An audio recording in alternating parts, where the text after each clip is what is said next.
बलिया उत्तर प्रदेश में पावन कथा को श्रवण करने का सौभाग्य अपन सभी को प्राप्त हुआ है। शिव पुराण में से ही शंकर के गले में निवास करने वाले भगवान शिव के गले में सदा सर्वत्र निवास करने वाले वासुकी नाग, जिनको लक्ष्य बनाकर ये पावन शिव महापुराण की कथा को अपन सब श्रवण कर रहे हैं। वासुकी नाग की कथा, शंकर की कथा में ही शिव के उस कंठ पर, शंकर भगवान के उस हृदय के आनंद में विराजमान वासुकी नाग,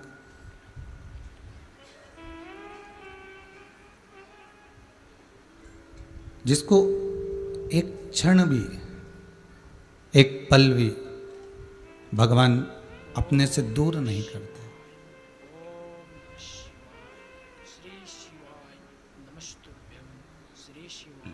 श्रावण के महीने में मैं रघुवंशी परिवार को बहुत बहुत साधुवाद देता हूँ। अपने पूज्य पिता श्री स्वर्गीय मोहन सिंह जी रघुवंशी, जिनकी स्मृति में श्रीमती उर्मिला जी रघुवंशी अपने पुत्र पुत्रवधू के साथ श्री चंद्रशेखर मोहन सिंह जी रघुवंशी, श्रीमती बहुरानी मंजुला जी रघुवंशी खरगोन मध्य प्रदेश से हैं, जो इस पावन शिव कथा को जनमानस तक, संपूर्ण विश्व तक आस्था चैनल के माध्यम से, फेसबुक यूट्यूब के माध्यम से इस कथा को जनमानस तक पहुंचा रहे हैं। भगवान की कथा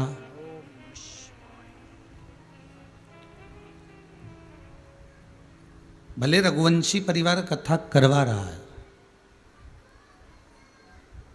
पर रघुवंशी परिवार को अगर प्रेरणा कोई देने वाला है तो वो देवाधिदेव महादेव ही है, कोई दूसरा नहीं हो सकता। आप अगर शिव महापुराण की कथा आस्था चैनल के माध्यम से अपने घरों में बैठकर श्रवण कर रहे हो, अपने बच्चों को भी आप सत्संग में लगा रहे हो, संकीर्तन में लगा रहे हो, भगवती स्मरण में लगा रहे हो, तो ये कोई दूसरा लगाने वाला नहीं, ये स्वयं भगवान शिव ही है, स्वयं भगवान शंकर, कोई दूसरा नहीं लगा सकता।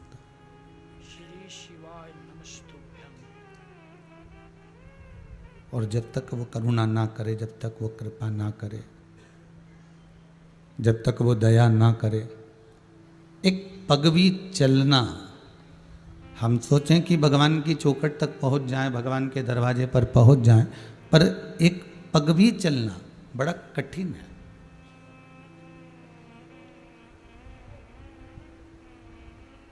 सुख दे रहा है तो वही दे रहा है, और दुख दे रहा है तो वही दे रहा है।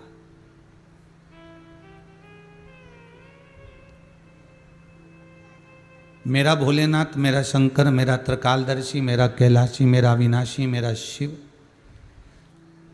मेरा विश्वनाथ देकर भी परखता है और लेकर भी परखता है।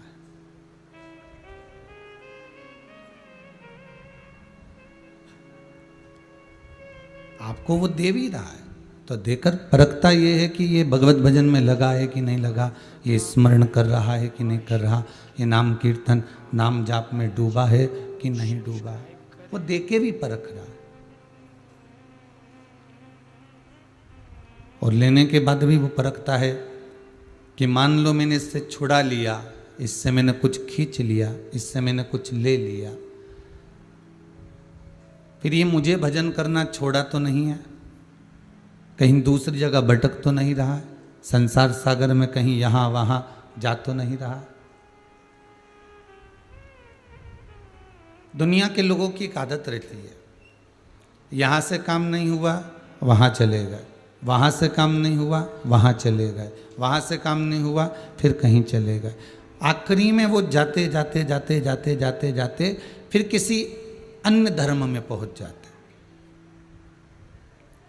किसी दूसरे धर्म में पहुँच जाते हैं। और जिस धर्म में वो पहुँचते हैं फिर वहाँ थोड़े दिन तक तो ठीक है, आपको अच्छा लगेगा ना लगेगा वो अपनी जगह पर है, पर उसके बाद जीव नष्ट हो जाता है, फिर उस जीव का कोई सुख नहीं रहता।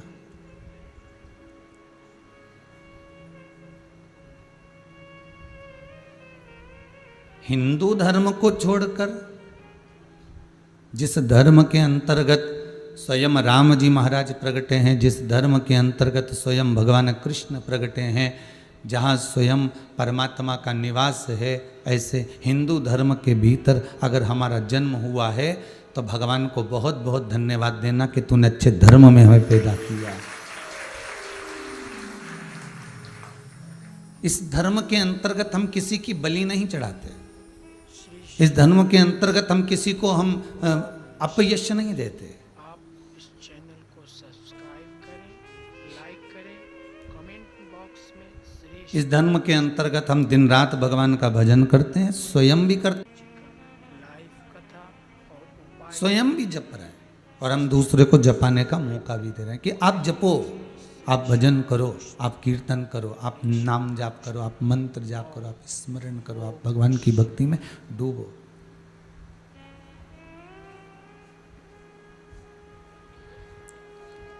सारी इंद्रियों में सबसे विचित्र इंद्रिय है नेत्र,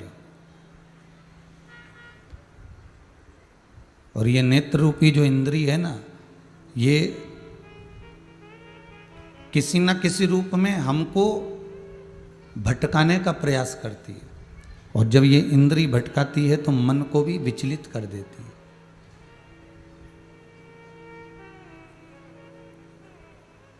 थोड़ी देर आप मंत्र जाप में बैठे हैं, भगवान की कथा सुन रहे हैं, भगवान का स्मरण कर रहे हैं, भगवत नाम में डूबे हुए हैं, भगवत नाम कीर्तन में डूबे हुए हैं, चित्तवृत्ति आपकी परमात्मा में लगी हुई है। थोड़ी देर तक लगे फिर ये नेत्र कहीं और भटक गए तो फिर कथा में मन लगेगा।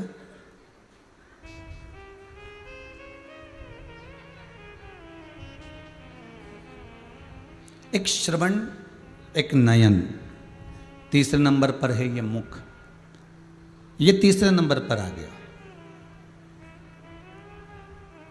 मेरे राघव जी महाराज, मेरे राम जी महाराज ने, मेरे ठाकुर जी ने, मेरे राघव जी ने शबरी अम्बा को जब ज्ञान उपदेश दिया तो सबसे पहले ये कहा कि प्रथम भक्ति संतन कर संगा, और दूसरी रति मम कथा प्रसंगा।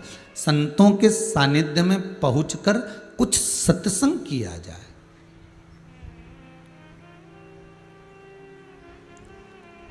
संतों के सानिध्य में पहुंचकर कुछ दर्शन किया जाए। का लाइव कथा और उपाय सुनने और जब संतों के सानिध्य में पहुंचकर हम दर्शन करते हैं संतों का, तीर्थों का, भगवंतों का, भजन का, स्मरण का, हम जब भगवान का दर्शन कर रहे हों, संत का दर्शन कर रहे हों, तीर्थों का दर्शन कर रहे हों, तो व्यक्ति के आधे पाप तो यूं ही क्षीण हो जाते।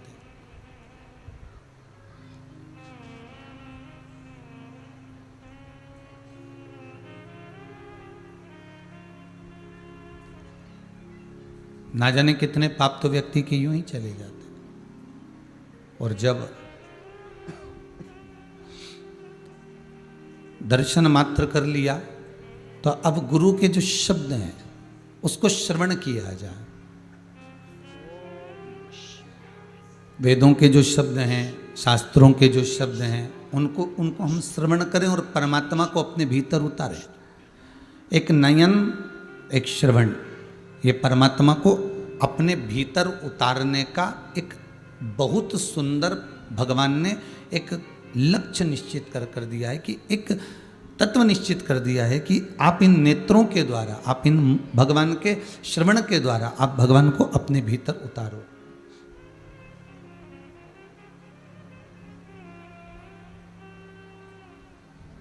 पर हमने ये दोनों इंद्रियों को बेकार कर लिया।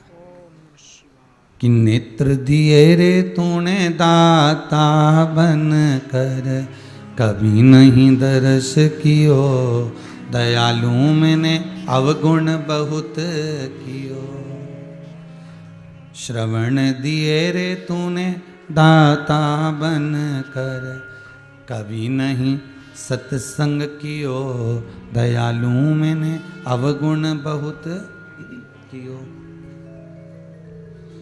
मुख तो दिया रे तूने दाता बन कर, कभी नहीं भजन कियो, दयालु मैंने अवगुण बहुत कियो। फिर संसार सागर में आने के बाद हमने करा क्या?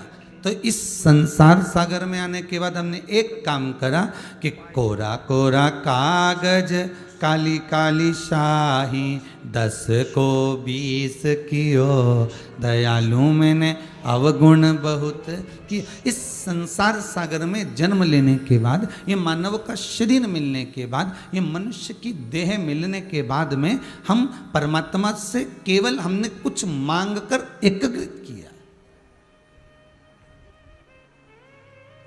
केवल हमने जोड़ा है।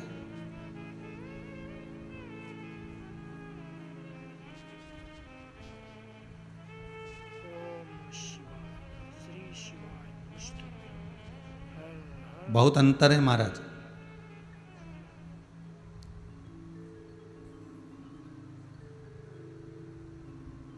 धन की सबसे बड़ी महत्वता है कि पूरा परिवार एक जगह पर बैठकर भोजन करे। दुकान भले तुम्हारी 10 हो, पर तुम्हारा स्थान एक हो।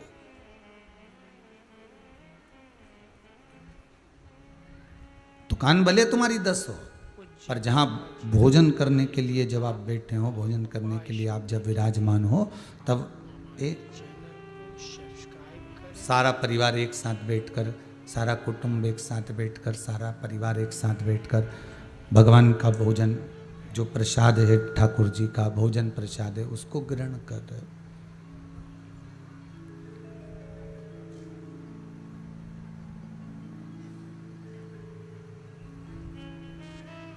अब भले 50 दुकान से कमा कर लाओ, पर बैठकर भाई बंधु कुटुंब कबीला नाते रिश्ते जितने भी हमारे साथ में, सब एकाग्र होकर एक साथ बैठकर भोजन को ग्रहण कर।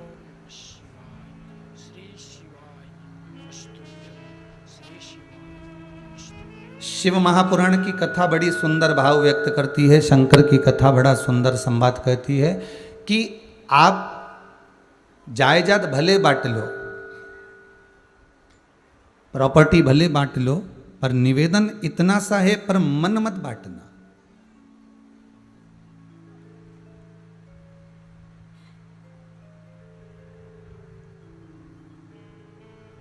आप प्रॉपर्टी भले बांट लो, आप जायदाद भले बांट लो, पर इस मन को मत बांटना।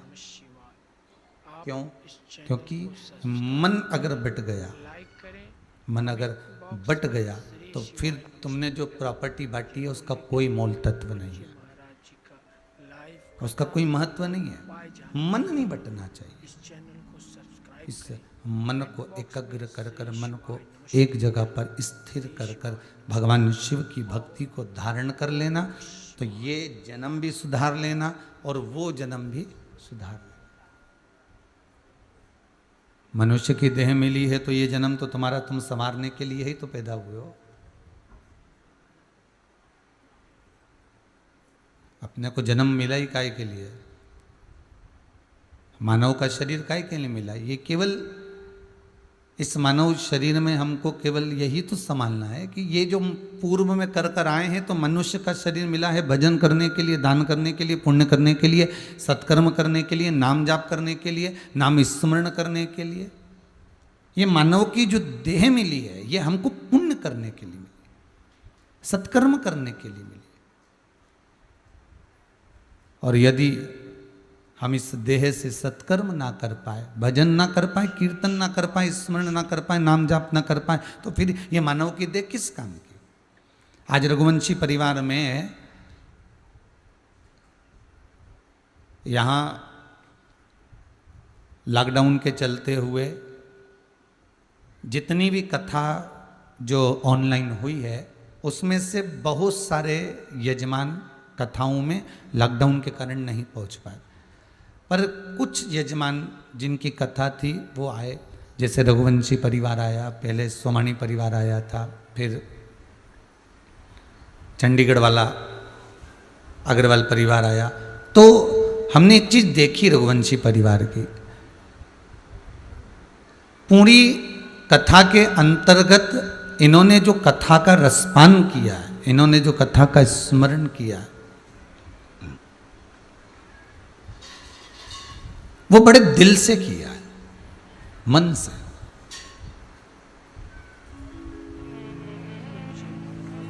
और सबसे बड़ी प्रसन्नता की बात तो यह है कि अपने घर की बुजुर्ग माता को भी साथ लेकर चलना और उस भक्ति में, भगवान के उस अविरल आनंद में उनको भी अग्रण्य रखना,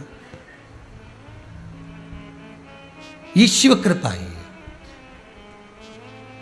घर का एक व्यक्ति अगर भगवान की भक्ति में रमा हुआ है, घर का एक व्यक्ति अगर भगवान के भजन में रमा हुआ है, घर का एक व्यक्ति अगर परमात्मा के स्मरण में रमा हुआ है, तो उनसे निवेदन है कि वो धीरे धीरे कर कर भगवान से ये प्रार्थना करना कि मेरा ये पूरा परिवार, मेरा कुटुंब, मेरा कबीला, मेरे भाई, मेरे बंधु, मेरे सखा, मेरे नाते, मेरे रिश्ते, मैं इनको कैसे भी कर कर भगवान की भक्ति में जोड़ दूं।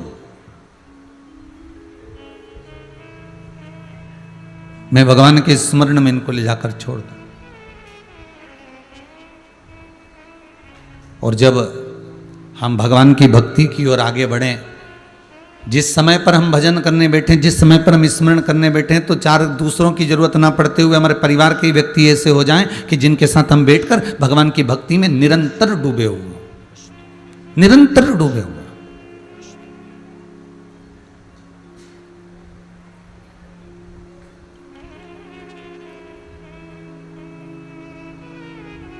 भोजन तो भोजन, आज के जमाने में तो लोगों ने घर के पूजन को भी बांट लिया।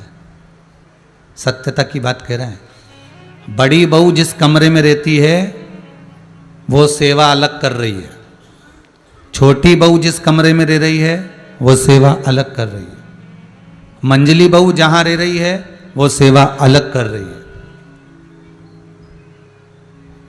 अब एक घर में 3-4 ठाकुर जी हैं,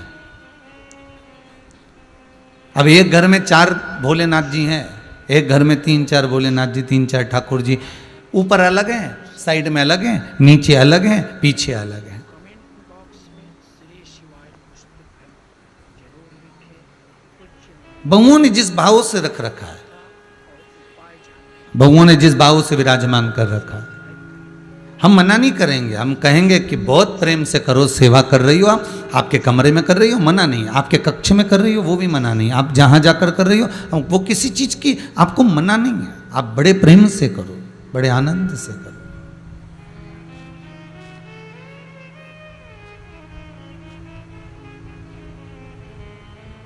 पूजा का घर और रसोई घर, ध्यान दीजिएगा। पूजा का घर, रसोई घर, पितरों का परिंडा, पानी का मटका, हंडा। शिव महापुराण की कथा कहती है प्रयास करना कि ये एक ही रखना।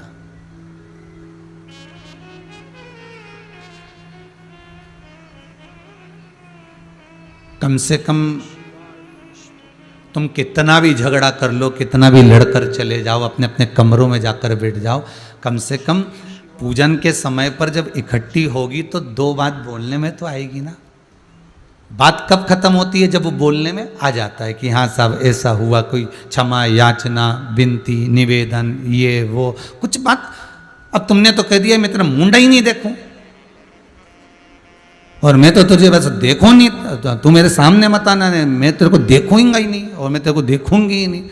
अब ये संवाद जब सामने आ गया तो बस कि वो तुम्हारा मुंह नहीं देखे, तुम उसका मुंह नहीं देखो, बात कैसे खत्म होगी?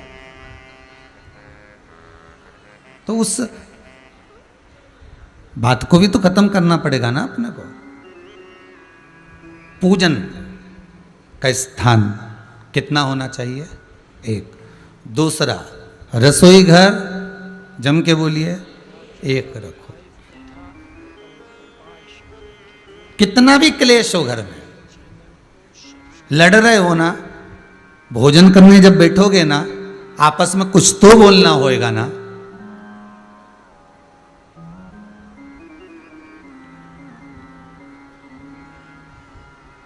मेरी तो इसके साथ बिल्कुल नहीं पटे, मैं तो अलग भोजन बनाऊंगी तो बनाऊंगी।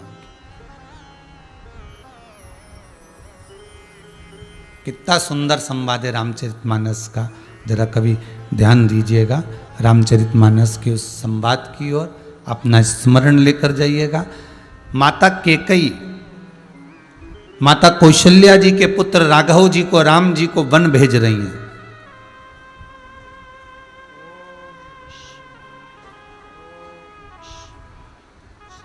माता कौशल्या जी ने राम जी से पूछा, तुझे वन किसने भेजा है?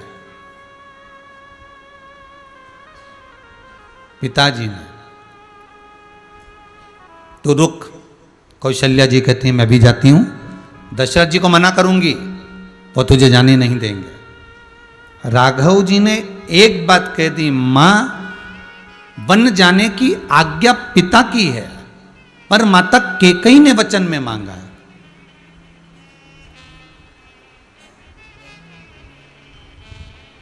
कौशल्या जी कहती हैं तो तुम तैयारी करो और जाने का है तुमको, रोकूंगी नहीं अब तुझको, दशरथ जी से भी जाकर कुछ नहीं कहूंगी, अब तो आप जाने की तैयारी करो और यहां से निकलने की पूरी तैयारी करो। तो राम जी ने कौशल्या मैया के जब शब्द सुने तो राम जी के हृदय में सबसे ज्यादा प्रसन्नता हुई और प्रसन्नता रखकर माता कौशल्या जी से पूछा, मां तो मुझे वन जाने से नहीं रोकेगी? नहीं पुत्र। क्यों? कौशल्या जी कहती कि दशरथ जी अगर वन भेजते तो मैं तुझे रोक सकती थी, पर जिस माता ने तुझे गोदी में खिलाया है, तेरी बहू का पहली बार मुंह देखा तो अपना शीश महल केकई ने दे दिया है। कोई जमीन जायदाद सत्ता प्रॉपर्टी धन केकई ने अपने पास नहीं रखा, जैसी सीता विवाह कर आई सबसे पहले उसी को दे दिया। तो फिर विचार करिएगा जरा, वो माता अगर तुझे वन भेज भी रही है तो फिर दुख किस बात का? दुख किस बात का है? जाओ राम बन जाओ। एक अब ये कौशल्या और केकई दोनों आपस में सोतन है कि नहीं?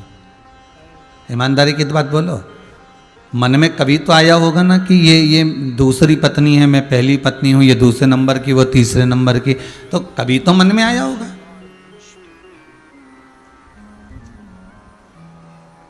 कभी तो चित्तवृत्ति में आया होगा ना ये बात।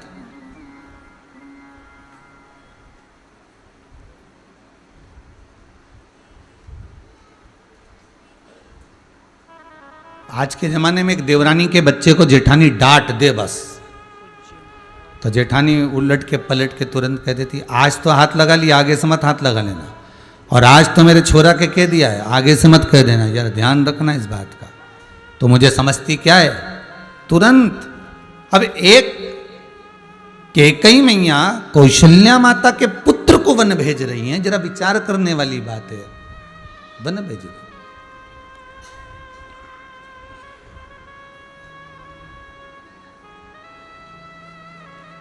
और जब केकई मैया ने वन भेजा, कौशल्या जी के मुख से शब्द नहीं निकला। अब इतनी बड़ी झगड़ा होने के बाद इतना बड़ा मन में भाव उत्पन्न हो गया कि इसने वन भेजा, ऐसा करा वैसा करा। दशरथ जी भी मर गए, प्राण छूट गए, दशरथ जी के प्राण चले गए, अंतिम संस्कार भी हो गया, प्राण निकल भी गए, मृत्यु की सैया पर सो भी गए दशरथ जी महाराज। और जब प्राण चले भी गए, अंतिम संस्कार भी हो गया, तब तो मन में आ सकता था ना कि ये अगर दशरथ जी के प्राण छूटे हैं, दशरथ जी की अगर मृत्यु हुई है, अगर आज मारे भी गए हैं तो ये केकई के कारण हुआ है। पर कौशल्या जी ने कोई संबोधन, कौशल्या जी ने कोई शब्द नहीं कहा। कौशल्या जी ने एक संबोधन, एक शब्द कौशल्या जी का नहीं था।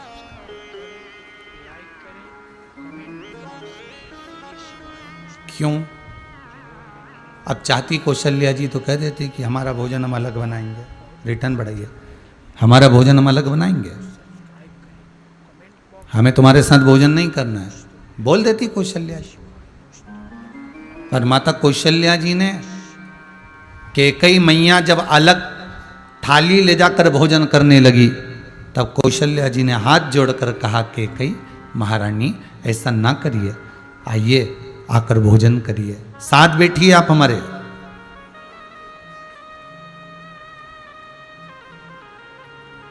ये राजसत्ता मूल नहीं है,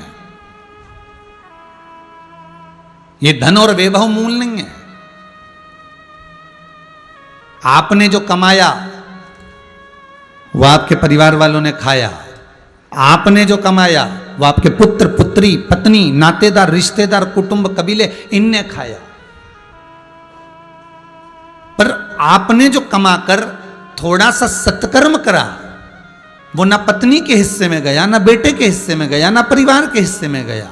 कमाने के बाद में जो तुमने सत्कर्म करा वो तुम्हारे हिस्से में गया।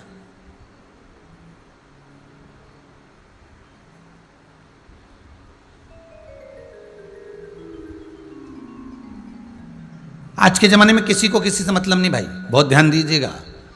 अगर 4 भाई हैं ना तो 4 अपना अपना खा रहे हैं, अपने अपने कमा रहे हैं, बड़े अलमस्त की जिंदगी जी रहा है।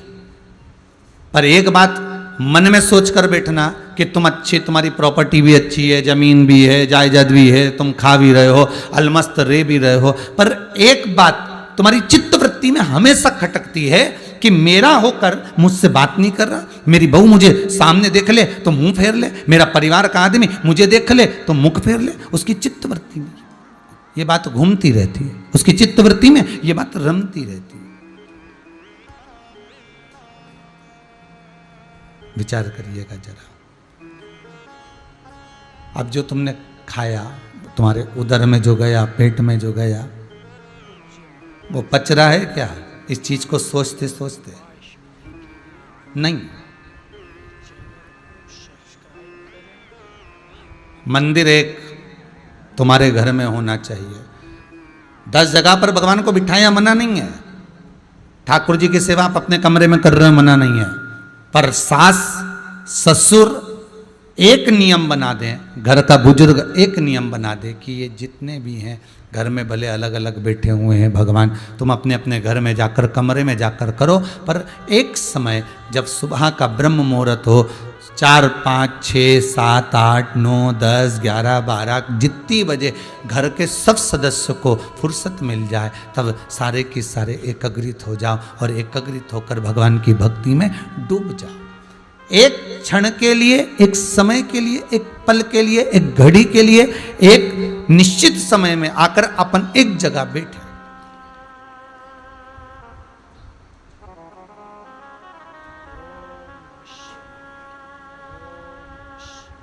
कम से कम भगवान की भक्ति हम करेंगे तो सही, कम से कम हम भगवान की भक्ति में डूबेंगे तो सही। भोजन का भी एक समय करिए महाराज, एक चौका, एक रसोई घर, एक परिंडा, मटके का, हंडे का पानी एक कर दो कि ये सब मिलकर चले, ये सब एकाग्रित होकर चले, सब एक साथ एक जगह पर रम कर चले महाराज, एकाग्रित होकर चले, रम कर चले, एक साथ चले। शिव पुराण कह रही है, शंकर भगवान का परिवार हमको सीख देता है। शंकर जी, पार्वती जी, गणेश जी, कार्तिकेय जी, अशोक सुंदरी, जया, विषहरा, शामरी बारी, दोतली, देव, ये जितने भी परिवार के सदस्य हैं, भगवान गणेश जी का विवाह हुआ, रिद्धि सिद्धि आई, फिर उनके घर में भी वंश बढ़ता गया, शुभ लाभ अमोद प्रमोद ये सब क्रम चलता चलता चलता चलता चलता जब वंश बढ़ गया, आगे बढ़ गया, वंश जब आगे बढ़ता चले गया और वंश जब और आगे बढ़ता गया तो उसका जो सुख है, परिवार की जो एकता है, वो आनंद सुख प्रदान करने वाली हो गई, वो सुख प्रदान करने वाली हो गई। एक रसोई घर में भोजन बनना और एक जगह पर बैठकर पा लेना। निवेदन है कितना भी मनमोटा हो जाए, कितना भी विवाद हो जाए, कितना भी झगड़ा हो जाए, कितने भी लड़ लिए हो, पर व्यासपीठ शिव महापुराण की कथा कहती है लड़ने के बाद भी बात बंद मत करना, क्योंकि बात ही ऐसा एक संवाद होता है जिससे हम किसी व्यक्ति से पूछ कर ताज कर बात कर कर उसको जोड़ सकते हैं, उसको एकीकृत कर सकते हैं। बात ही मूल है।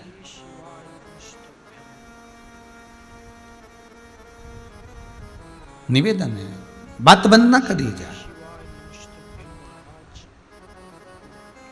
और जब बात बंद नहीं होगी तो यह पक्का है, जब बात बंद नहीं होगी तो यह पक्का है कि कहीं ना कहीं फिर मिलना हो जाए। वासुकी नाग जब नथा जा रहा था, मंथन किया जा रहा था, तब उस वासुकी नाग के शरीर से रक्त बह रहा था।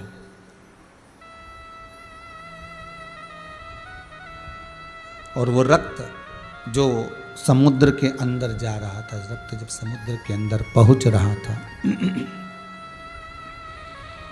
समुद्र के अंदर जब वो रक्त जा रहा है,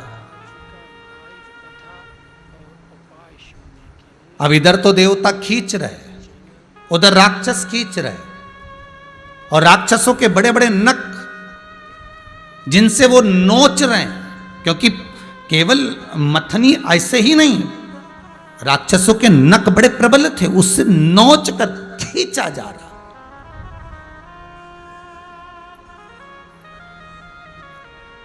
उसके बाद भी भगवान वासुकी नाग कोई दुख नहीं है। कितना सुंदर कहा है विष्णु पुराण के अंदर कि जिस समय पर वासुकी नाग को रस्सी बनाया गया था, मंदराचल पर्वत सुमेरु के पास लपेटा गया था, और जब उसको पकड़कर खींचा जा रहा था, तब वो वासुकी नाग, विष्णु पुराण कहता है, वो वासुकी नाग किसका स्मरण कर रहा था कि उसको कष्ट नहीं हो रहा था।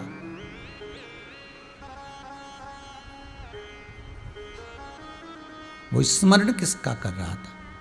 जिससे उससे कष्ट ही नहीं हो रहा, उसको दुख ही नहीं हो रहा, उसको तकलीफ ही नहीं हो रही है।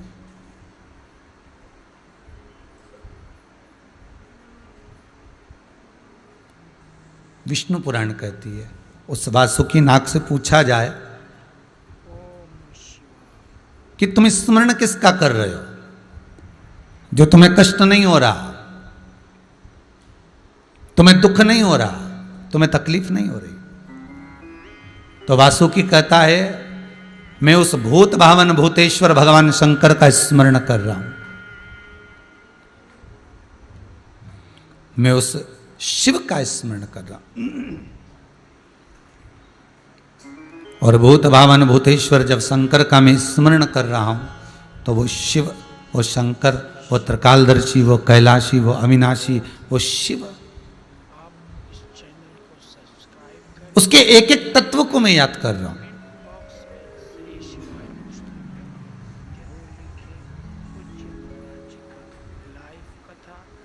उनके एक एक तत्व को मैं ज्ञात कर रहा हूं कि जिनकी धर्म पत्नी सती मैया दक्ष प्रजापति के यहां पहुंची है,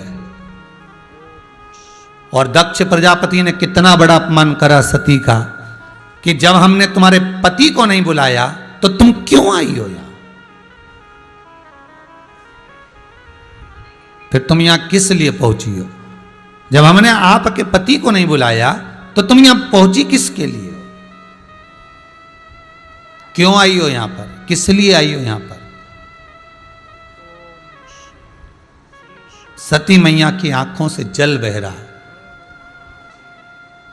वो वासुकी नाग उसका संबोधन कर रहा है कि बस उसी प्रसंग को मैं याद कर रहा हूं कि जब एक सगा पिता अपनी बेटी का नहीं हुआ केवल अहंकार के बल पर, केवल अभिमान के बल पर, एक सगा पिता बेटी का नहीं हो पा रहा है, सगी बहनें जब अपनी बहन की नहीं हो पा रही है, केवल वैभव और अहंकार के बल पर, केवल वैभव और अहंकार के बल पर, जब वो सग्गा पिता बेटी का नहीं हो रहा, सगी बहन की नहीं हो रही है, तब वासुकी नाग से पूछा गया तुम स्मरण किसका कर रहे हो कि तुम्हें कष्ट नहीं हो रहा? तुम्हारा शरीर पूरा घिसा जा रहा है, पूरा शरीर रगड़ा जा रहा है, रक्त निकल रहा है और तुम्हारे मुख से उफ नहीं निकल रहा? तुम कह नहीं पा रहे कि अब मैं नहीं इस रस्सी का काम करूंगा? वासुकी नाग कहते हैं मैं उसी को याद कर रहा हूं, उसी क्रम को याद कर रहा हूं, उसी प्रसंग को मैं याद कर रहा हूं।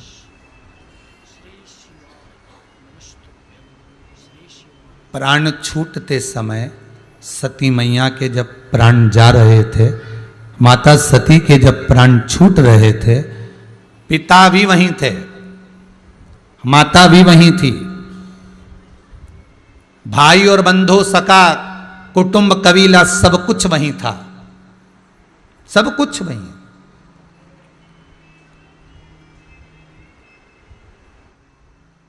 जब संपूर्ण परिवार वहां पर है और सती जा रही है, अग्नि में कूदकर अपने प्राणों को त्याग रही है, तब विचार करिए कोई बचाने वाला है क्या वहां? फिर वो भजन याद कर लीजिए, जब तन में उठेगी ज्वाला कोई पास न आने वाला, जब तन में उठेगी ज्वाला कोई पास न आने वाला, जब तन में उठेगी ज्वाला कोई पास न आने वाला, जब तन में उठेगी ज्वाला कोई पास न आने वाला, भक्तों की सुन के पुकार रे तुम नंदी लेकर आ जाना, भक्तों की सुन के पुकार। सब गाइए आओ से, तुम नंदी लेकर आ जाना, मेरे दीन बंधु भगवान रे, भक्तों की सुनकर आ जाना, मेरे दीन बंधु भगवान रे, भक्तों की सुनकर आ जाना, मेरे काल करीब भगवान रे, भक्तों की सुनकर आ जाना, मेरे काल करीब भगवान रे, भक्तों की सुनकर आ जाना। आओ से बड़े प्रेम से जय हो।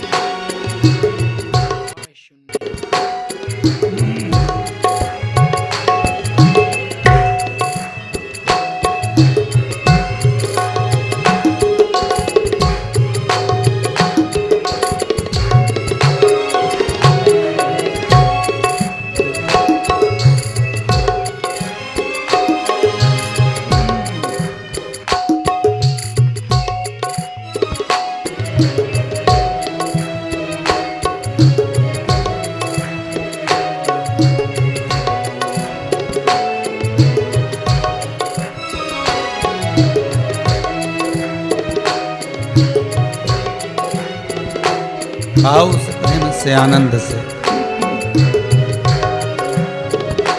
जब घोड़ा मिले ना गाड़ी, चलने की हो तैयारी, जब घोड़ा मिले ना गाड़ी चलने की हो तैयारी।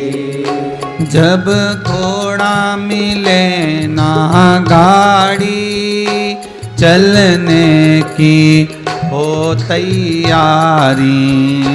जब घोड़ा मिले ना गाड़ी चलने की हो तैयारी। मेरी सैया छूटे नंदलाल तो तू नैया लेकर आ जाना। मेरी सैया छूटे नंदलाल तो तू नैया लेकर आ जाना। मेरे दीन बंदो भगवान रे भक्तों की सुनकर आ जाना। मेरे दीन बंधु भगवान रे भक्तों की सुनकर आ जाना। जय हो।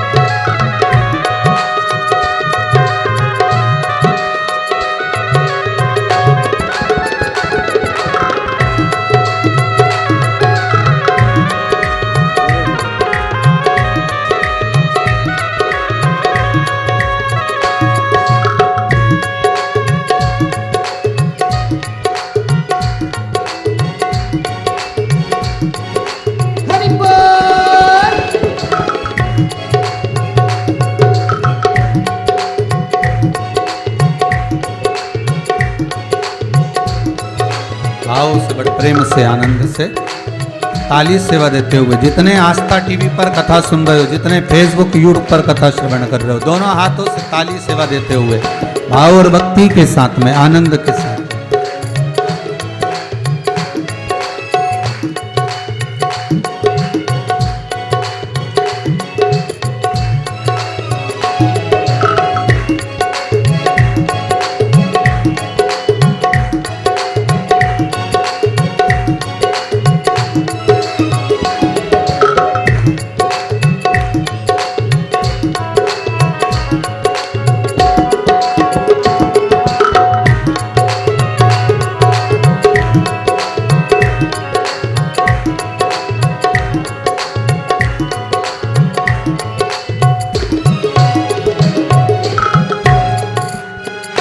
जब आए मरण का मौका कहीं हो ना जाए धोखा।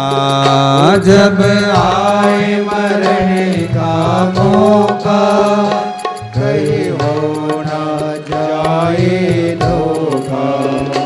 जब आए मरण का मौका कहीं हो ना जाए धोखा। जब आए मरण का मौका कहीं हो ना जाए धोखा। हम सब की सुन के पुकार रे तू नंदी लेकर आ जाना। हम सब की सुन के पुकार रे तू नंदी लेकर आ जाना।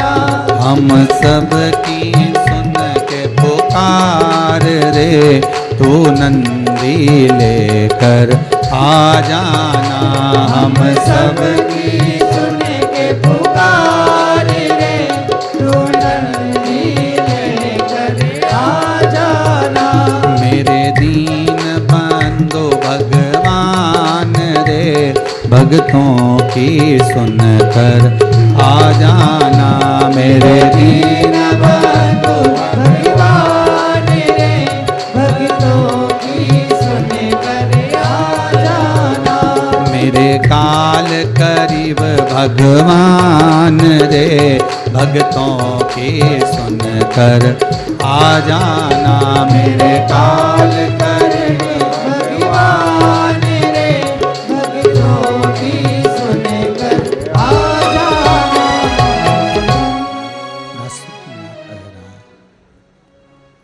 वासुकी नाग ने कहा,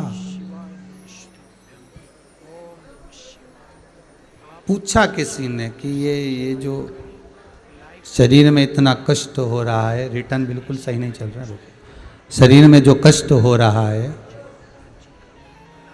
और इस शरीर का ये जो कष्ट है,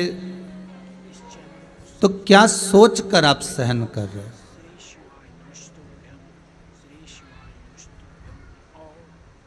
क्या सोच कर आप सहन कर रहे हो शरीर के कष्ट? शिव पुराण कह रही है महाराज, विष्णु पुराण में भी वर्णन किया। वासुकी नाग कहता है कि मुझे वो सती का चरित्र याद आ रहा है, मुझे वो चरित्र याद आ रहा है।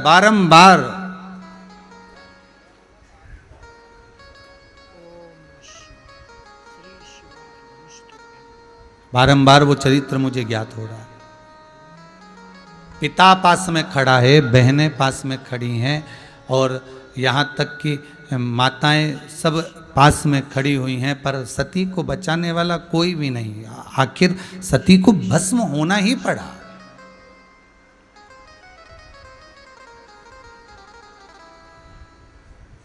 तो वासुकी नाग ने मन में सोचा, फिर मैं काय को संसार वालों को बुलाऊं? वासुकी नाग विचार कर रहा है, फिर मैं संसार वालों को क्यों बुलाऊं? मेरा अगर शरीर का रक्त रक्त टपक रहा है, रक्त रक्त यदि इस समुद्र के अंदर गिर रहा है, शरीर में चोट हो गई है, पूरा शरीर अगर बेकार हो रहा है, तो क्यों ना मैं उस परमात्मा को नहीं बुलाऊं? और कहकर आया हूं मैं देवाधिदेव महादेव को, मैं बुलाऊंगा नहीं। एक बार मैं आपके दरवाजे पर आ गया, एड्रेस बताकर चले गया, अब आपको आना है कि मैं कहां जा रहा हूं, और आप ही ने मार्ग दिया है कि जाकर उस मंदराचल से लिपट जाओ। मैंने तो केवल तुमको एक जगह बता दी है कि मैं वहां जा रहा हूं, अब तुम्हें आना है, अब तुम्हें संभालना है, अब तुम्हें देखना,